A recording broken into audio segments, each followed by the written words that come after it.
परमात्मा रसिक शुद्ध आत्मन रस के रसिया, नमस्कार। आप सब अरिहंत भगवान की स्तुति और भक्ति में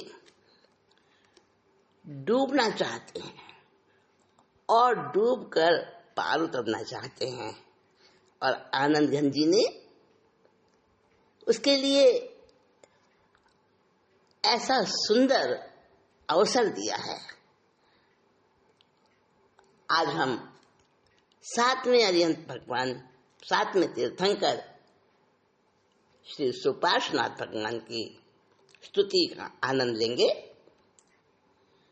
छठे परमात्मा की स्तुति में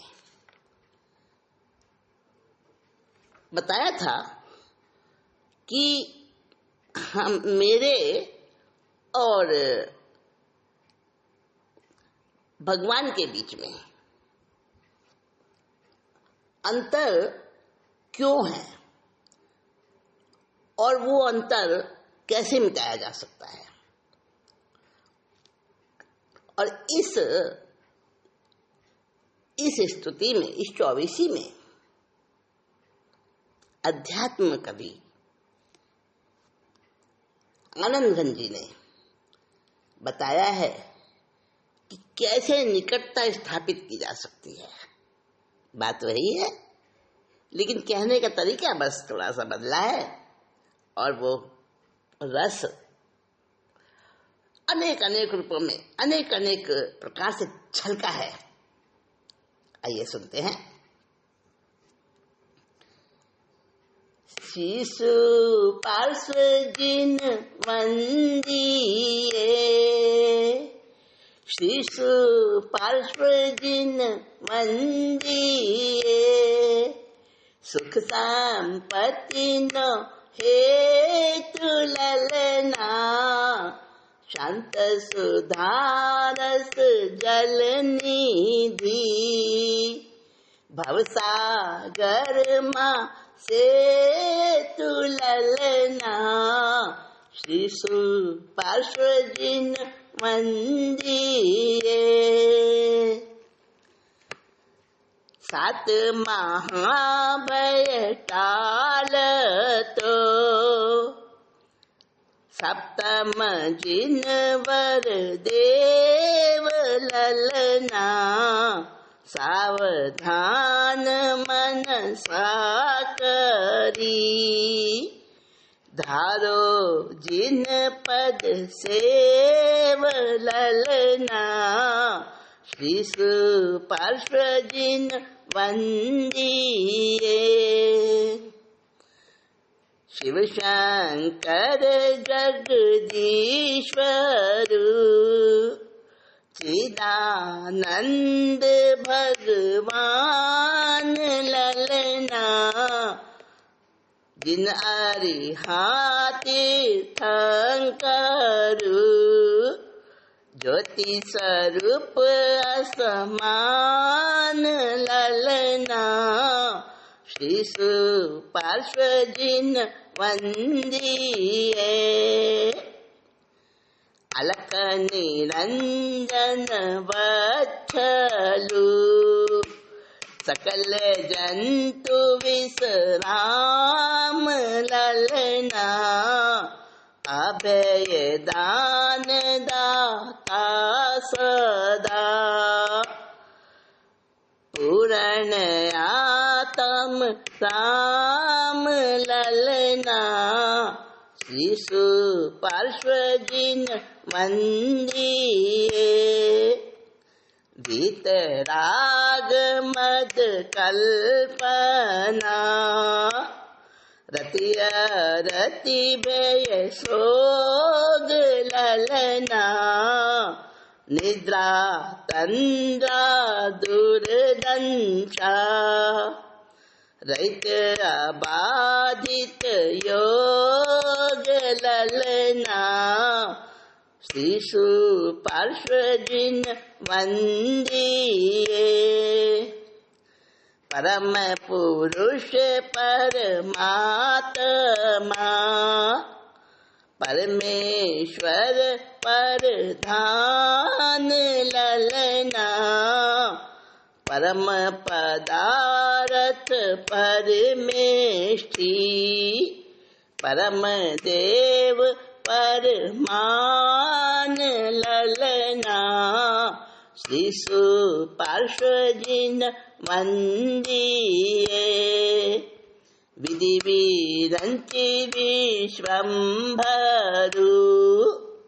ऋषिकेश जगन्नाथ ललना, अघहर अघमोचन घनी, मुक्ति परम पद साथ ललना, श्री पार्श्वजिन वंदिये, एम अनेक अभिधाधरे,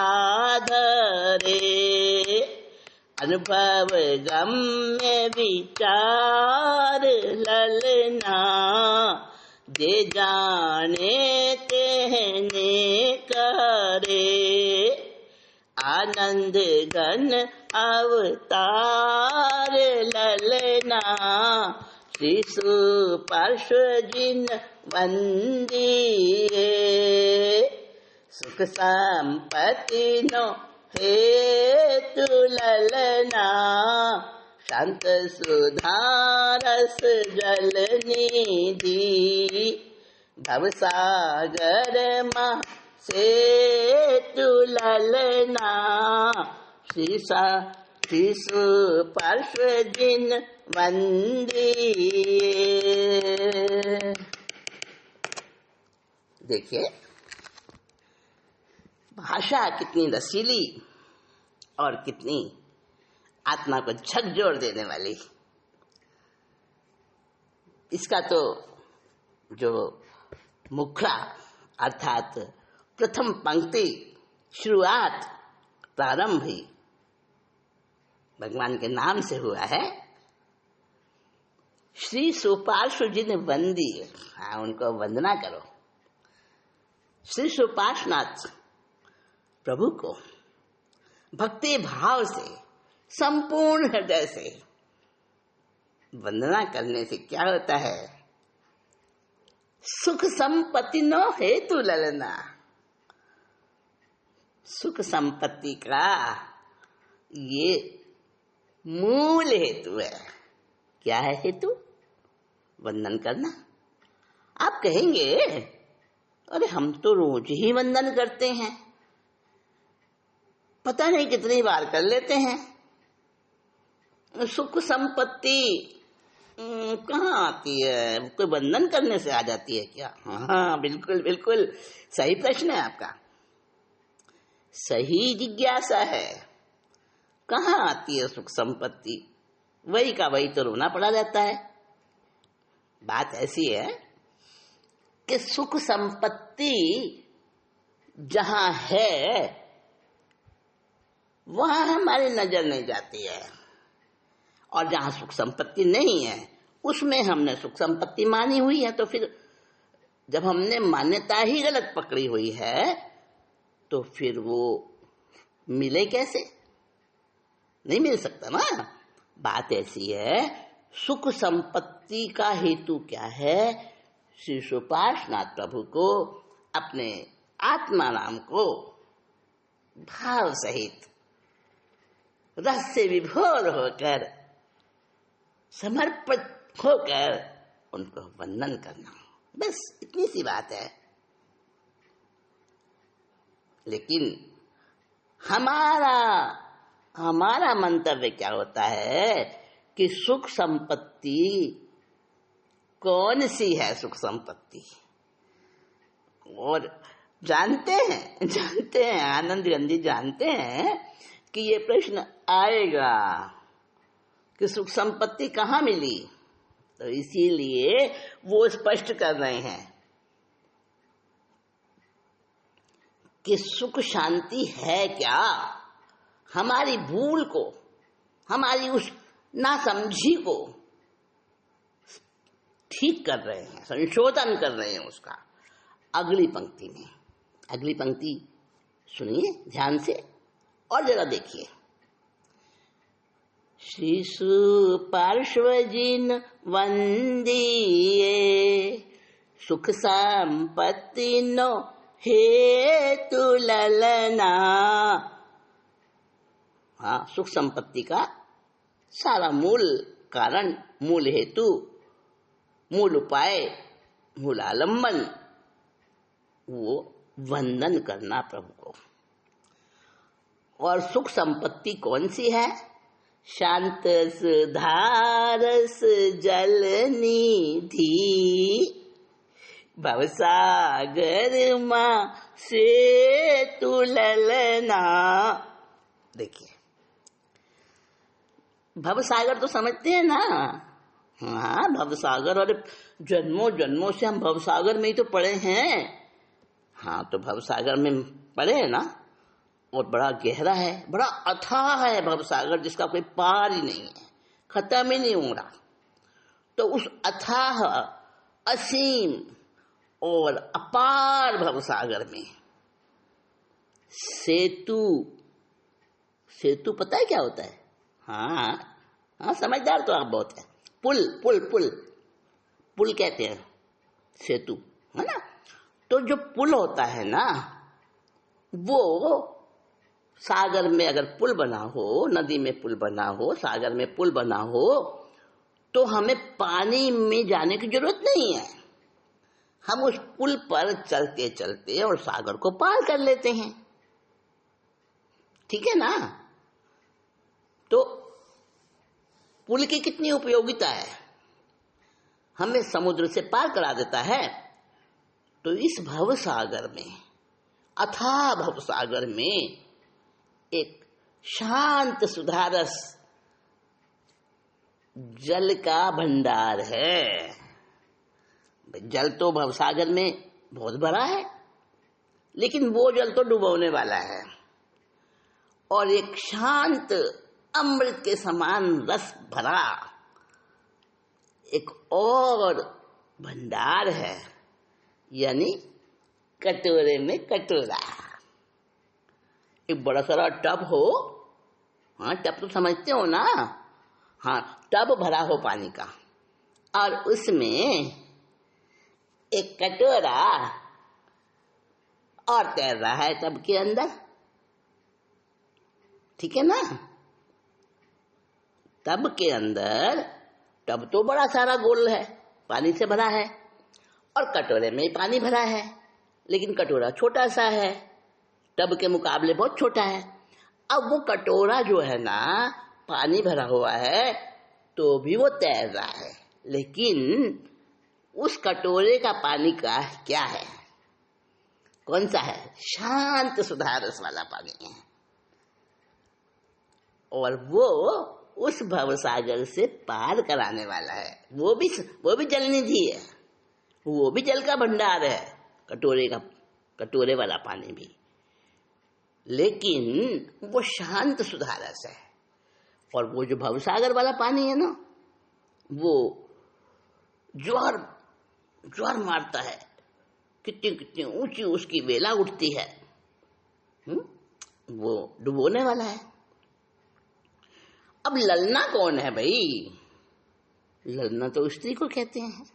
हाँ, वो अपनी अंतरात्मा सखी, सबके अंदर है ना अंतरात्मा, अंतरात्मा रूपी सखी से बात कर रहे हैं कि हे मेरी अंतरात्मा रूपी सखी, चलो आओ, हम मिलकर सुपार्श्वनाथ परमात्मा को, अपने अंदर में रहे हुए उस आत्म स्वरूप को हम शांत समर्पित होकर वंदन करें, क्योंकि वो वंदन करना सारे सुख को देगा, सब प्रकार की संपत्ति को हमें प्रदान करेगा। क्योंकि भव सागर के अंदर वो एक शांत अमृत जैसा जल भरा हुआ है, वो हमारे अंदर ही तो है। यानी हम भवसागर में हैं और हमारे अंदर भी एक सागर भरा है, परंतु उस सागर को हमने कभी देखा नहीं, जाना नहीं, समझा नहीं, और उसको हमने उपयोग में नहीं लिया। तो अपनी अंतरात्मा रूपी सखी को कह रहे हैं कि अगर हमें अक्षय ज्ञान की संपत्ति को प्राप्त करना है, जो कहीं दूर नहीं है, हमारे पास ही है, तो उसका उपाय तो वंदना उपाय है। वंदना, परमात्मा का वंदन करना, ये सुख संपत्ति का हेतु है। तो संसार का सुख चाहिए हमें तो वो चाहिए ही नहीं ना। और जो चाहिए नहीं, अगर वो मिल भी जाए तो उसकी कहाँ परवाह होती है, कहाँ उसकी हमारे को खुशी होती है। जो नहीं चाहिए और वो मिल गया तो हमें खुशी होगी क्या? उसकी नहीं होगी, उसकी तरफ ध्यान ही नहीं जाएगा कि क्या प्राप्त हो गया है, क्या मिल गया है, हमें नहीं समझ पाएंगे ना। तो इसीलिए नदी को, समुद्र को अगर पार करना है तो पुल का सहारा लिया जाता है। तो पुल की तरह से ये हमारे अंदर का, हमारा आत्मा का, आत्म स्वरूप का वो एक सेतु है जो हमें पार उतार देगा भवसागर से। हाँ जी, सेतु है। चलो मान लिया, अपनी ललना को कह रहे हैं, अपनी आत्म सखी को कह रहे हैं कि चलो हम वंदन करते हैं। किसको वंदन कर रहे हैं? खुद को ही वंदन करना है, खुद से ही वंदन करना है। आत्मा से आत्मा को प्राप्त करने की कला, समझ गए? प्राप्त करना भी नहीं, प्राप्त हो जाना। आत्मा से आत्मा को प्राप्त होने की कला, यही तो भक्ति है, यही तो खुद को पाना है, खुद को वंदन, अपने आप को वंदन। परमात्मा तीर्थंकर का तो बहाना है, उनके मिस अपने को वंदन करना है। परमात्मा वंदना वही है जिसमें सब प्रकार के दोष हट जाएं और सारी की सारी शांत संपत्ति, जितनी भी संसार में शांत संपत्ति है, सारी शांति, सारी मृदुता, सारी क्षमा, सारे के सारे आत्मा के गुण समाये हों, ऐसी वो वंदना है। और नाम कुछ भी दे दो उसे, किसी भी परमात्मा का नाम दे दो, किसी भी तीर्थंकर का नाम दे दो, सारे ही तीर्थंकर उसी को प्राप्त हुए हैं और उसी के लिए सारी उनकी साधना होती है। वीतराग परमात्मा के नामों का, गुणों का कोई पार नहीं है, कोई पार नहीं है। लेकिन फिर भी संकेत है थोड़ा सा। श्री आनंद घन जी, आध्यात्म कवि आनंद घन जी, अगली गाथाओं में वंदनीय परमात्मा के विशिष्ट गुण और नाम बता रहे हैं। देखिए नाम भी कितने प्यारे हैं। 7 महाभय टाल तो सप्तम जिनवर देव ललना। 7 महाभय पता है आपको कौन कौन से हैं? 7 महाभय, 7 महाभय हैं, बहुत सारे हैं ऐसे तो भय, लेकिन महाभय जिसको कहा है वो 7 हैं। कौन कौन सा? जन्म का भय, मरण का भय, रोग का भय, बुढ़ापे का भय और अनादर का भय और परलोक का भय, इहलोक का भय, आदान का भय, अकस्मात का भय, आजीविका का भय, बहुत सारे भय हैं और उनको 7 भय में समेट दिया है। तो 7 महाभय ये जो बताए हैं, इन 7 महाभय को टालना है अगर, दूर करना है अगर, तो भगवान के कुछ गुण निष्पन्न नाम हैं भगवान के। कौन कौन से? और उन 7 नामों से भगवान को वंदन करते हैं जब, तो ये 7 महाभय टल जाते हैं। वो वंदन कैसे करना? सावधान मन साकरी। अब अपने मन को, बुद्धि, इंद्रियों, अंतःकरण सबको, अंग अंग को सावधान करना। सावधान करके, सावधान समझते हो? जो फौजियों को कराते हैं कवायद, है ना, कैसे एकदम अलर्ट हो जाते हैं, लेफ्ट राइट लेफ्ट राइट, सावधान कराते ना। वो तो एक बाहर की क्रिया है, लेकिन आंतरिक रूप से भी सावधान हो जाना। तो सावधान होकर 7 महाभय टालने के लिए, दूर करने के लिए भगवान को इन नामों से वंदना करो। नाम ने क्या रखा है? हाँ, नाम ने क्या रखा है? नाम गुम जाएगा। सही है, नाम में कुछ नहीं रखा, लेकिन फिर भी नाम जीवन व्यवहार के लिए जरूरी होता है। नाम से तो अलग अलग पता चलता है कौन राम है, कौन मोहन है, कौन राधा है ना। नाम से ही संज्ञा की पहचान होती है, नाम से ही व्यक्ति का पता चलता है, नाम से ही संसार का व्यवहार चलता है।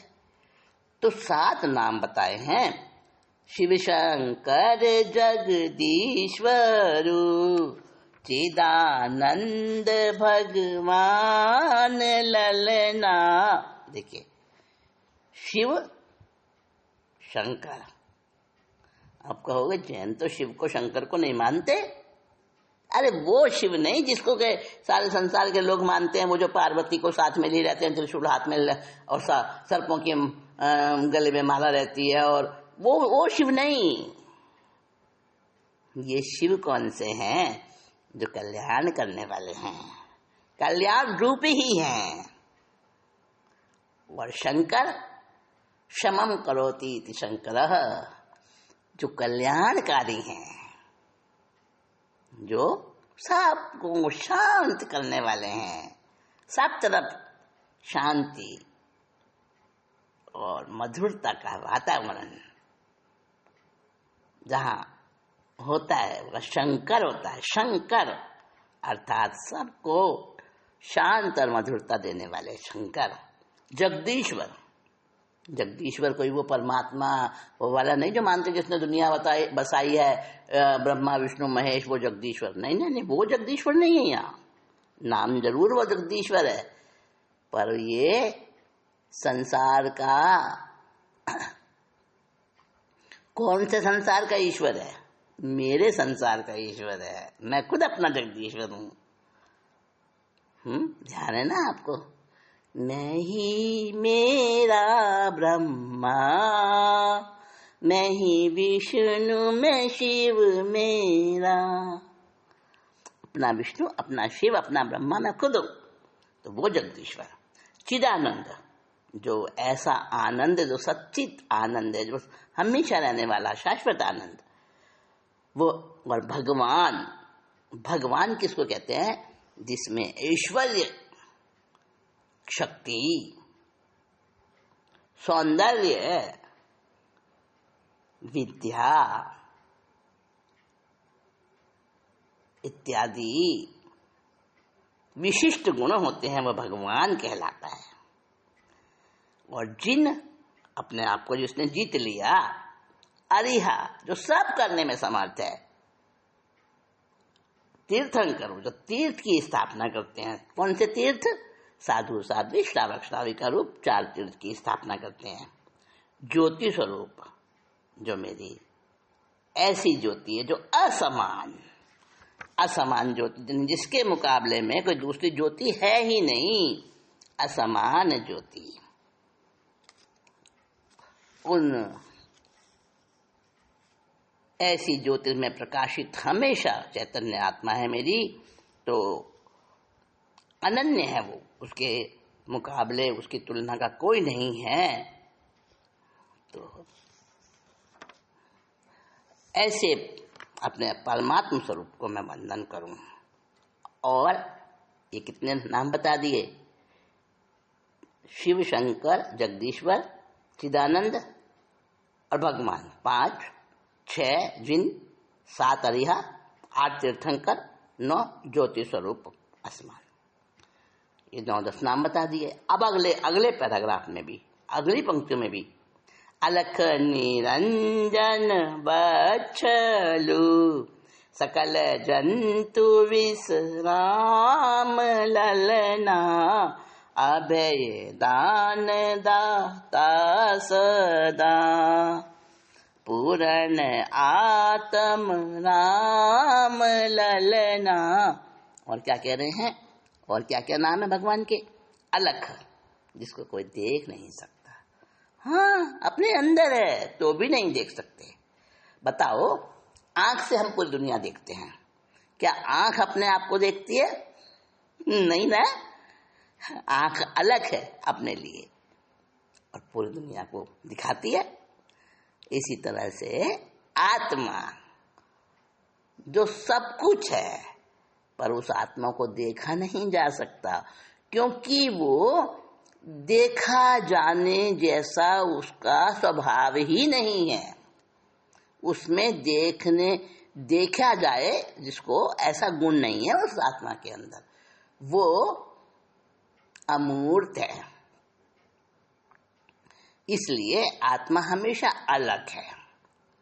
आत्मा को जाना जा सकता है, महसूस किया जा सकता है, पर उसको देखा नहीं जा सकता, क्योंकि उसका कोई आकार नहीं, उसका कोई रूप रंग नहीं। तो अलग है, निरंजन, जिसके अंदर कभी मैल किसी तरह का आ ही नहीं सकता। वत्सलो, सबसे ज्यादा वत्सल है, वत्स शब्द ना, वत्स गाय के बछड़े के लिए वत्स शब्द होता है। और वत्स कितना कोमल होता है, कितना प्यारा होता है, कितना सुंदर और कितना मोहक होता है ना। तो ऐसे ही उससे भी बढ़कर हमारी आत्मा वत्सल है। सकल जंतु विश्राम, सकल जंतु विश्राम का मतलब है आत्मा में जाकर सबको ऐसा विश्राम मिलता है। सकल जंतु यानी सारे जीवों को, सारे जीवों का विश्राम स्थल है आत्मा। देखो, जब कोई परेशान होता है तो अपने किसी प्यारे की गोद में, अपने किसी सुरक्षित स्थान में जाकर कैसा है उसको एकदम विश्राम मिल जाता है। उसी तरह से खेलता खेलता बच्चा लड़ झगड़ पड़ा अपने साथियों के साथ और किसी को पीट भी दिया। अब दौड़ता हुआ जब वो दूसरे बच्चे उसके पीछे पड़ते हैं अपना बदला लेने के लिए, दौड़ के आके माँ की गोद में छुप जाता है और माँ की गोद में बैठ जाता है। अब आओ, अब मेरे को कोई छू भी नहीं सकता, है ना। तो माँ की गोद उसके लिए सबसे बड़ा विश्राम स्थल है ना। ऐसे ही सकल जंतु विश्राम, सारे संसार के जीवों के लिए अपना आत्म स्वरूप, अपनी आत्म सत्ता सबसे बढ़कर विश्राम है, सबसे सुरक्षित जगह है। और वही अभयदान देने वाली है, पूरा आत्म नाम। और आत्मा जो है ना, अंदर की जो परिपूर्ण आत्मा, वो उसी को वंदन करो, उसी में आश्रय लो, उसी में अंदर में स्थित हो जाओ। वो ही भवसागर का सेतु है। आगे कहते हैं, वीत राग मद कल्पना रतिय रति भय सोग ललना निद्रा तंद्रा दूरदंशा रहित अबाधित योग ललना। अब देखो क्या बता रहे हैं आगे बता रहे हैं कि शरीर को झुका लेना ही केवल वंदना नहीं है, सावधान मन से वंदना करनी और उसके लिए क्या करना, वीतराग मद कल्पना, वीतराग हो जाना, न राग न द्वेष, और उसमें रति अरति सब समाप्त हो जाती है, भय शोक नहीं रहते हैं और मद और कल्पना भी नहीं रहती है, कोई कल्प संकल्प विकल्प नहीं रहते हैं, निद्रा नहीं, तंद्रा नहीं, दुर्दशा नहीं, आशंका नहीं, सबसे अबाधित जो अयोगी दशा है, ऐसा योग जिसमें कोई योग नहीं, मन वचन काया सब वहां पे जाके रुक जाते हैं, ऐसा वंदन करना है। किसको करना है? कौन कौन है वो परमात्मा के नाम? परम पुरुष परमात्मा, परमेश्वर परधान ललना, परम पदार्थ परमेष्टि, परम देव परमाण ललना। वही परम पुरुष है, वही परमात्मा है, परमात्मा वही परम ईश्वर है, वही प्रधान है सबसे बढ़कर, वही परम पदार्थ है। कौन? अपना अंदर का स्वरूप, अपना स्वयं का दर्शन, स्वयं की निकटता, स्वयं में स्थिरता, वही परमेष्टि है, वही परम देव है और वही प्रमाण है, हर चीज का प्रमाण है अपनी आत्मा। देखिए, कोई कुछ भी कह दे, हम मान लेते हैं क्या? खुद को लगता है तब मानते हैं ना। तो अपनी सोच ही प्रधान हो गई ना, और सोच का मतलब क्या? अपना ज्ञान यानी अपनी आत्मा, और वही विधि है, विधि माने ब्रह्मा, वही विरंची है, वही विश्वम्भर है, विश्व को पालन करने वाला, वही ऋषिकेश है, वो जगन्नाथ है, संसार का 3 लोक का नाथ वही है, और वही अघहर, आगे कहते हैं पापों को हरने वाली है। एक आत्मा के अंदर चले जाओ तो सारे के सारे न मालूम कितने कितने जन्मों के, न मालूम कैसे कैसे बड़े से बड़े पाप सारे खत्म हो जाते हैं। अघहर भी है, अघमोचन भी है, धनी भी है, मुक्ति और परम पद नाथ भी वही है। देखो, एक बात आपको बताऊं, अगर कोई हत्यारा है, अनेकों को मारा है उसने, और वो अपने अंतर स्वरूप में आ गया, आत्मा में स्थित हो गया पश्चाताप करके, और स्वयं को उसने पा लिया, तो क्या ऐसा कोई नियम है कि इसके तो भाई बहुत सारे पाप हैं, बहुत सारे इसने जो है ना वो करे हैं, हत्याएं करी हैं, बहुत सारे इसने गलत काम किए हैं, तो इसको अभी ये कम है अंदर में आत्मा में आना, और कुछ चाहिए तब पूरा होगा इसका पश्चाताप? ऐसा नहीं है ना। अरे करोड़ों साल का अंधकार, अनंत काल का अंधकार, प्रकाश की एक किरण से सारा खत्म हो जाता है। ऐसा ही यहाँ है, न मालूम कितने कितने समय का स्वप्न चल रहा हो, और आंखें खुली और स्वप्न खत्म। तो ऐसे ही कितने समय के कैसे भयंकर पाप हों, आत्मा में जाते ही सब समाप्त हो जाते हैं, सब नष्ट हो जाते हैं, दूर हो जाते हैं। अनेकों नाम है परमात्मा के, किसी भी नाम से उसे वंदन कर लो, किसी भी नाम से वंदन कर लो। बहुत सारे नाम है, कितने सारे नाम तो बता दिए और उसको मतलब सुना दिए, और इतने अनेकों नाम है, कोटि कोटि नाम है, करोड़ों करोड़ों नाम है, तो सब नहीं सुनाए जा सकते, भाषा की अपनी सीमा है। तो और भी परमात्मा के बहुत अनेकों गुण निष्पन्न नाम है। गुण निष्पन्न नाम का मतलब क्या? किसी का नाम रख दिया महावीर और वो डरता है एक छिपकली से, चूहे से, तो महावीर है क्या? अरे उसको तो केवल नाम है, मतलब नाम से महावीर है। और किसी को आपने जो है ना नाम रख दिया किसी फोटो का, किसी मूर्ति का नाम महावीर रख दिया, तो वो तो मूर्ति तो या तो पत्थर की बनी है या कागज के ऊपर चित्रित है, वो महावीर तो नहीं है ना। और कहीं आपने किसी चीज को स्थापित कर दिया, हाँ भाई ये महावीर है, वो स्थापना नाम हो गया। जैसे कि शतरंज के होते ना, हाथी, घोड़े, पैदल, ऊंट, स्थापना ही तो वह है, उसको स्थापना, इसीलिए ठवनी कहते हैं। वो पुस्तक रखते हो ना जिसके ऊपर रख के पढ़ते हैं शास्त्र, वो ठवनी बोलते हैं। स्थापनी है वो सही शब्द उसका। तो स्थापना नाम होता है, नाम होता है किसी का, है ना। निक्षेप होते हैं ये चार, हर शब्द में 4 निक्षेप होते हैं। तो नाम निक्षेप, स्थापना निक्षेप, द्रव्य निक्षेप और भाव निक्षेप।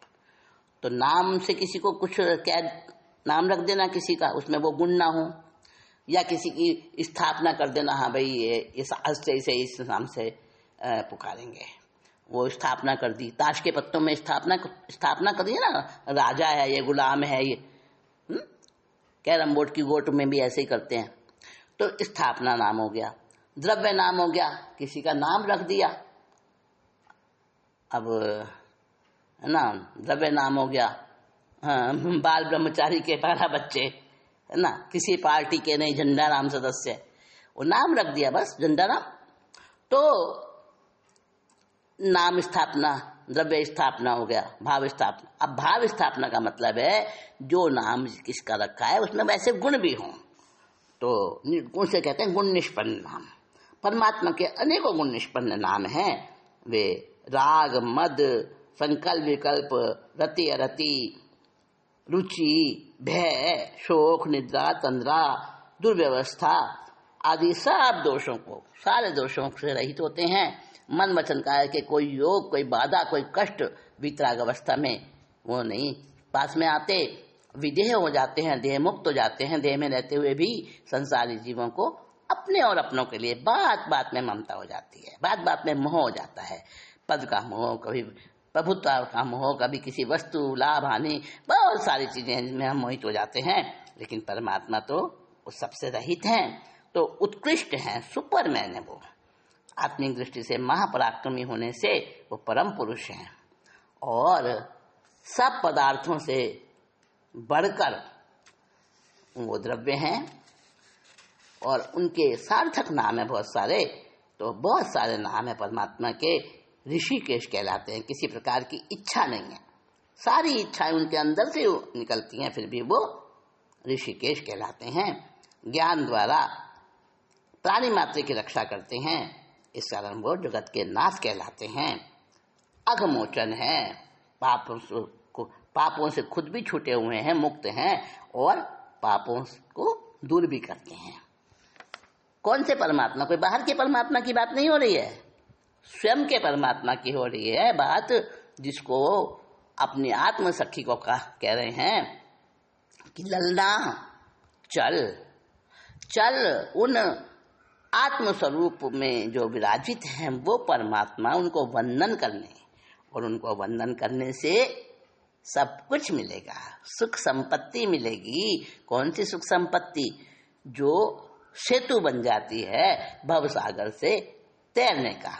इस प्रकार इस स्तुति में परमात्मा को, स्वयं को, अपने आत्मा में रहे हुए उस परमात्मा तत्व को बिल्कुल भली भांति परिपूर्ण प्रभु को जाना है। आनंद घन ने उस सांचे में ढाल लिया है, आनंद घन के सांचे में ढल गए हैं अपने आत्मस्वरूप के परमात्मा। आनंद घन यानी आनंद का सघन रूप, जहाँ आनंद के सिवा और कुछ है ही नहीं।